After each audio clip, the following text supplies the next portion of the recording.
Good morning students. बीडीएमएल शिक्षण संस्थान की ज्योग्राफी ऑनलाइन क्लास में सभी विद्यार्थियों का स्वागत। तो बच्चों, आज से जो पूर्व की कक्षा थी उसमें हमने पढ़ा मानव की जो प्रवास की स्थिति है उस प्रवास की स्थिति के बारे में। प्रवास की स्थिति किसी न किसी उनके बाह्य क्षेत्र से जो विकल्प है, विकास के विकल्प है, उन्हें बढ़ाने के लिए की गई है।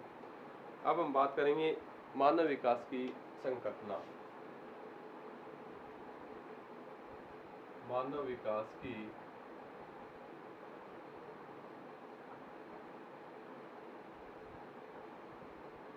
संकल्पना कि मानव विकास की संकल्पना क्या है। मानव विकास के स्तर को किस आधार से मापा गया है, इस स्थिति को हम स्पष्ट करेंगे। मानव विकास सूचकांक की बात होगी। इन सभी स्थितियों का हम विस्तार से अब अध्ययन करने वाले हैं। मानव विकास की संकल्पना है वो एकांकी न होकर बहुआयामी है, यानी एक ही क्षेत्र की ओर विकास की स्थिति को ध्यान में न रखकर बहुत से क्षेत्र की ओर विकास की स्थिति को ध्यान में रखा जाता है, जिनमें सामाजिक स्थितियां भी होती हैं, सांस्कृतिक स्थितियां भी होती हैं, आर्थिक स्थितियां भी होती हैं। इन्हीं के अलावा संस्थागत स्थितियां, राजनीतिक स्थितियां, सभी स्थितियों में सुधारने के लिए मनुष्य कोई न कोई आर्थिक क्रिया करता है। उन आर्थिक क्रियाओं के द्वारा मनुष्य अपने कल्याण में वृद्धि करने के लिए कोई न कोई विकल्प ढूंढता है, और वो विकल्प ऐसा होता है कि उस मनुष्य का विकास आगे की ओर अच्छी तरीके से वृद्धि हो सके। फिर बात थी कि मानव विकास के 3 महत्वपूर्ण पक्ष हैं, जिन्हें मनुष्य अपनी आर्थिक स्थिति को सुधारने के लिए जो करना चाहता है। लोगों के जीवन स्तर की गुणवत्ता होती है पहली, कि लोग किस स्थिति में अपने जीवन को बेहतर बनाने की कोशिश करते हैं, उनकी गुणवत्ता कैसी है, उनके विकास का स्तर कैसा है, वो कैसी किस स्थिति की ओर आगे की ओर बढ़ना चाह रहा है। दूसरी स्थिति थी अवसरों की प्राप्ति, कि मनुष्य किस क्षेत्र में जाकर, किस रोजगार में जाकर, किस गतिविधियों में जाकर, किस व्यवसाय में जाकर अपने जीवन स्तर को उच्च बनाने के लिए अवसर प्राप्त करने की कोशिश कर रहा है। फिर थी लोगों की स्वतंत्र जीवन जीने के साथ साथ उसकी स्वास्थ्य, शिक्षा आदि की क्या सुधार किया है। ये सभी बातों का हम अध्ययन करेंगे मानव विकास की संकल्पना। कल्पना स्थिति ये है कि मानव की जो संकल्पना है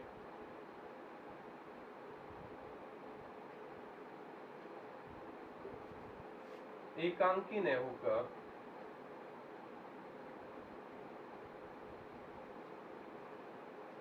बहुआयामी है। एकांकी न होकर बहुआयामी, यानी एक स्तर से न मापकर मानव के विकास को बहुत से स्तर से मापा जाता है। इसमें संकल्पना में आर्थिक विकास,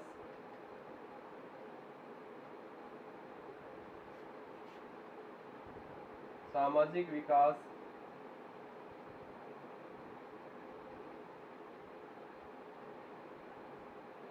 राजनीतिक विकास,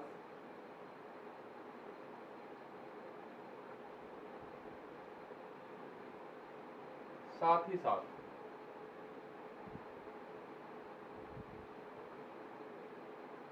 संसाधनों का विकास,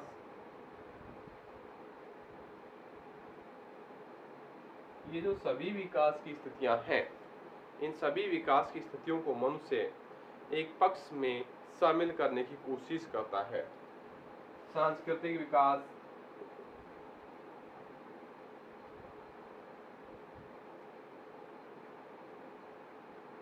इन सभी विकास की अवस्थाओं को मानव आगे बढ़ाने के लिए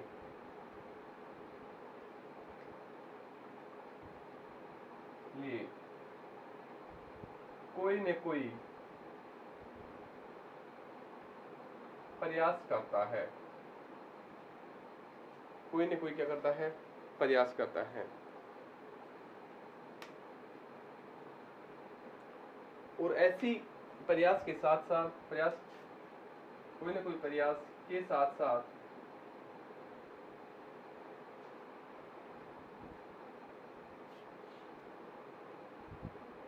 ऐसी सुविधा ढूंढता है कि मानव का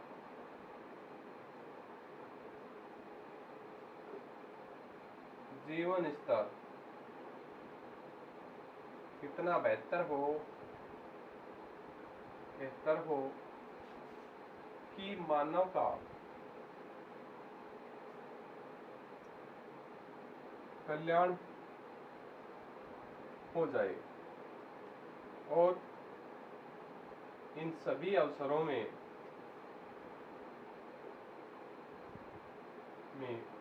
वृद्धि की जा सके। ये सभी स्थितियां मानव अपने विकास को आगे बढ़ाने के लिए कुछ न कुछ अवसर जरूर प्राप्त करता है। वृद्धि की जा सके ताकि इनके जीवन स्तर में, जीवन के स्तर की गुणवत्ता बढ़ सके। ये सभी स्थितियां मानव विकास की संकल्पना में शामिल है। अब बात आती है मानव विकास की जो संकल्पना है, उनमें तीन जो पक्ष हैं,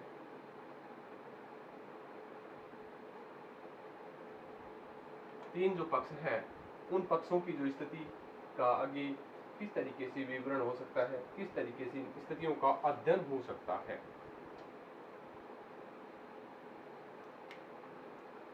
मानव विकास के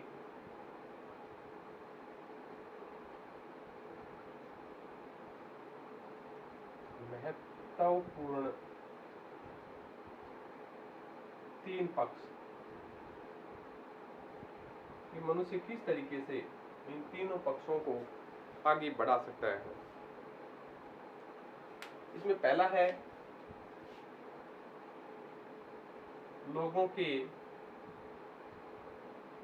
जीवन की गुणवत्ता।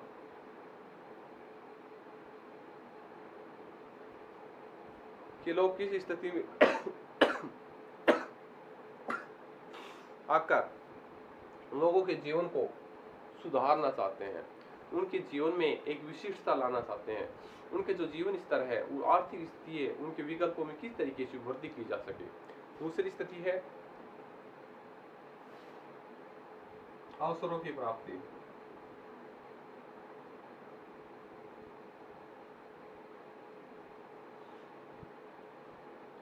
अगर मनुष्य का जीवन बेहतर होगा, मनुष्य आर्थिक विकास के पथ पर आगे बढ़ने के लिए कुछ न कुछ प्रयास करेगा, तो उनका जीवन की जो अवसर है उनके बेहतर होने के साथ साथ उन्हें अवसरों की प्राप्ति होती जाएगी। जैसे मनुष्य तरक्की करेगा, किस तरीके से उनके आर्थिक विकास हो रहा है, किस तरीके की ओर उसको आगे बढ़ना चाहिए, कौन से अवसर उनको प्राप्त हो सकते हैं ताकि उन्हें जीवन स्तर में सुधार मिले। उसके साथ ही साथ है तीसरा है कि लोगों के जो स्वतंत्र जीवन है, उनकी गुणवत्ता मापने के लिए उसकी शिक्षा, स्वास्थ्य और आवास की सुविधाएं देखी जाती हैं।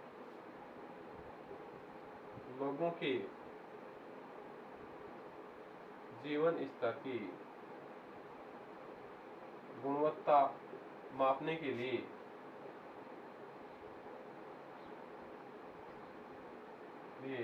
शिक्षा,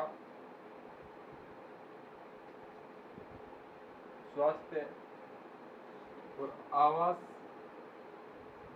की सुविधा को ध्यान में रखना। ठीक है, तो मानव जो विकास है, मानव का विकास किस तरीके से मानते हैं, लोगों के जीवन स्तर, कोई भी देश है, कोई भी क्षेत्र है, कोई भी राज्य है, उनका जो मानव विकास सूचकांक के जो संकेतांक होते हैं, वो लोगों के जीवन स्तर की गुणवत्ता के आधार पर होते हैं कि लोग वहाँ किस जीवन की स्थिति के आधार, किस गुणों के आधार पर वो जीवन व्यतीत कर रहे हैं। दूसरी बात आती है कि वहाँ अवसर कैसे हैं, लोगों के जीवन जीने के अवसर कि वहाँ आर्थिक रोजगार वगैरह के साधन कैसे हैं। तीसरी स्थिति है कि मानव स्वतंत्र जीवन यापन कर रहा है। स्वतंत्र जीवन यापन में मापने के लिए शिक्षा, स्वास्थ्य और आवास की सुविधाओं को ध्यान में रखकर इस स्थिति की अवधारणा मापी जाती है। तो एक लंबे समय से देश के विकास के लिए कोई न कोई आर्थिक प्रयास किए जाते हैं, लेकिन इस अधिकांश लोगों के जीवन परिवर्तन में कुछ प्रभाव इस तरीके का नहीं होता है। इसी तथ्य को आधार मानते हुए कुछ जो मानव विकास सूचकांक के महत्वपूर्ण जो विद्वान हैं उन्होंने कहा है, प्रसिद्ध विद्वान हैं, उन्होंने कहा है कि समानता, उत्पादकता, सशक्तिकरण की स्थिति और सतत पोषणीय विकास की स्थिति मानव के जीवन को आगे की ओर बढ़ाती है। इसमें है प्रमुख जो है प्रसिद्ध अर्थशास्त्री है, एक तो अर्थशास्त्री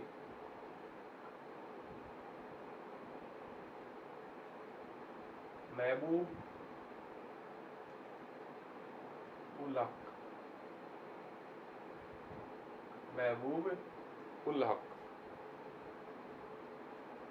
महबूब जो उल हक है,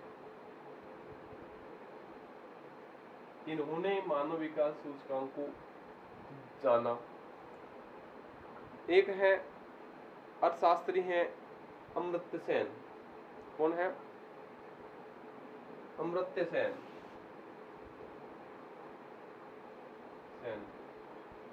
इन दोनों ने मिलकर मानव के विकास की जो अवधारणा है उस अवधारणा को महत्व दिया है और महत्वपूर्ण पक्ष के आधार पर उनके जो संकेतांक हैं, गुणांक हैं, उनको ध्यान में रखा।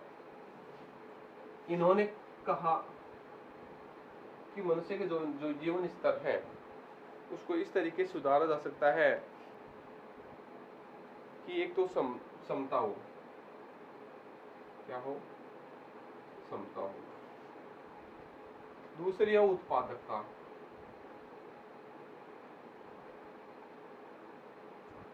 पहले वो समता, दूसरी उत्पादकता, तीसरी सशक्तिकरण हो। पहली क्षमता, दूसरी उत्पादकता, तीसरी सशक्तिकरण और चौथी सतत पोषणीय विकास हो। सतत पोषित विकास।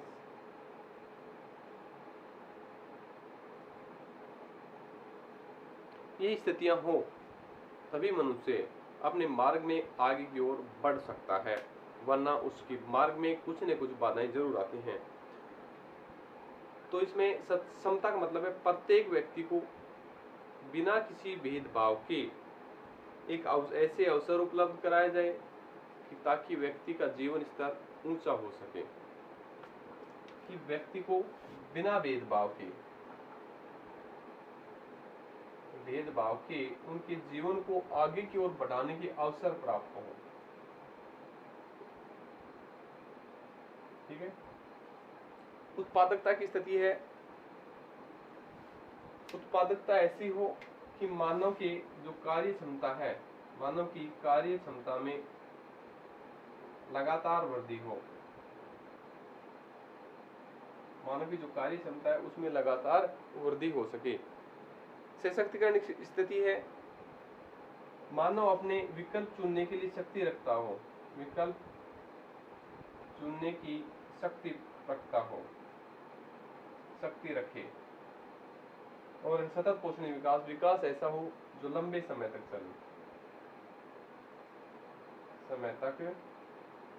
चले। मानव विकास सूचकांक में भारत का 129वां है, अब उससे पहले 130वां स्थान था, जो उनके जीवन स्तर के आधार पर सतत पोषणीय विकास की स्थिति को अपनाया था। ये जो मानव विकास सूचकांक की स्थिति है, जो संयुक्त राष्ट्र संघ द्वारा जारी की जाती है, 1990 में प्रकाशित की गई थी। इसी आधार पर मानव के विकास की अवधारणा को माना जाता है।